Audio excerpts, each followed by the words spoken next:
Look, I'm about to pull back the curtain on something that luxury brands really don't want you to know. These companies have mastered the art of psychological manipulation, and they're using it to extract massive amounts of money from consumers every single day. But here's the thing, I'm not sharing this to bash these brands. I'm sharing this because once you understand these tactics, you can apply them ethically in your own business to create genuine value and connection with your customers. Let me start with the first tactic, and this one's going to blow your mind. It's called manufactured scarcity.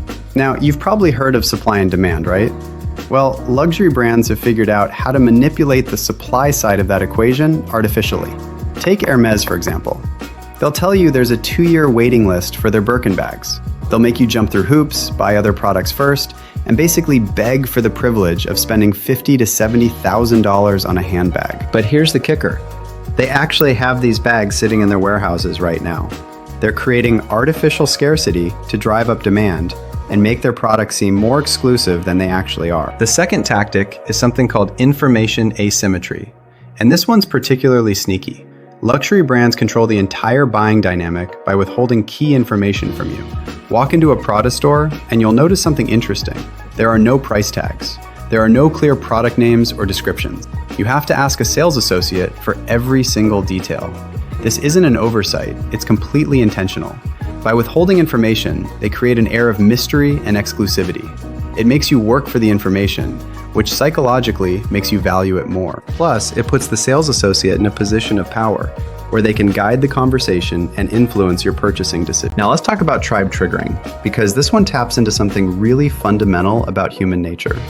We all have this deep desire to belong, to be part of something bigger than ourselves. Luxury brands exploit this by creating tribes around their products. Look at Van Cleef & Arpels bracelets. A few years ago, these weren't particularly well known outside of high jewelry circles. But then celebrities and influencers started wearing them, posting about them on social media, and suddenly everyone wanted to be part of that exclusive club. The brand didn't just sell jewelry. They sold membership into an elite tribe.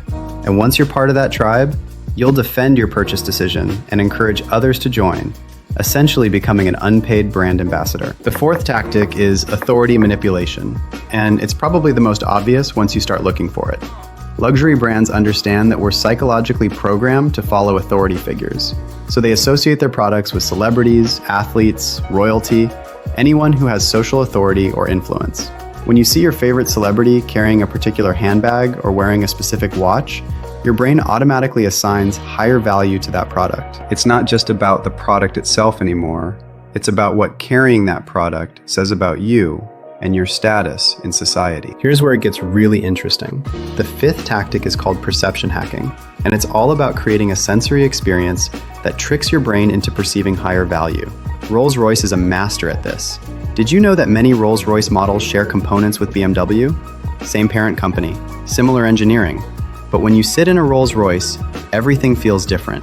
The weight of the doors, the sound they make when they close, the smell of the leather, the way the controls feel under your fingers. They've engineered every single sensory touch point to communicate luxury and exclusivity. Your rational brain might know it's similar to a BMW, but your emotional brain is convinced you're experiencing something completely different and superior. The sixth and final tactic is narrative imprinting, and this might be the most powerful of all. Luxury brands don't just sell products, they sell stories. They sell emotional experiences and identity transformations. Take Liquid Death, which isn't exactly luxury, but uses this principle brilliantly. They're selling water, literally just water, but they've wrapped it in a story about being edgy, environmentally conscious, and rebellious against boring hydration. They're not selling the utility of water. They're selling the emotional impact of being someone who drinks Liquid Death. Luxury brands do this on steroids. That Hermes bag isn't just a bag. It's a symbol of your success, your taste, your arrival in elite society. Now, all of these tactics feed into what I call the luxury illusion effect. This is the psychological principle that higher prices automatically signal better quality in our minds. Hermes uses this brilliantly with their price anchoring strategy. They'll show you a $70,000 Birkin bag first. Suddenly, their $30,000 option seems reasonable by comparison. Your brain has been anchored to that higher price point, so everything else feels like a deal. It's the same reason restaurants put that ridiculously expensive bottle of wine on their menu. They don't expect many people to buy it, but it makes their other expensive wines seem more reasonable. Here's what's really fascinating about all of this. These tactics work so well because they tap into fundamental aspects of human psychology that we can't really turn off. Our desire for status, our need to belong, our tendency to follow authority figures, our susceptibility to sensory manipulation. These aren't character flaws. They're just how our brains are wired. But here's the key point I want you to understand. You can use these same principles in your own business, but you can do it ethically. Instead of creating fake scarcity, create real scarcity through limited production runs or exclusive access. Instead of withholding information to manipulate, create mystery and engagement around your brand story. Instead of exploiting people's desire to belong, create genuine communities around shared values. Instead of using authority figures to mislead, partner with people who genuinely use and believe in your products. The difference between manipulation and influence is intent. These luxury brands have mastered the psychology of influence, and there's nothing inherently wrong with that. The problem comes when these tactics are used to exploit rather than serve.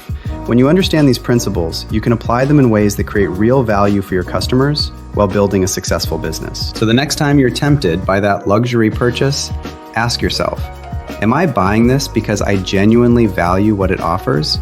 Or am I being influenced by one of these psychological tactics? And if you're building a business, think about how you can use these principles to create genuine connection and value for your customers. Because at the end of the day, the most successful businesses are the ones that understand human psychology and use it to serve people better, not just to extract money from their wallet.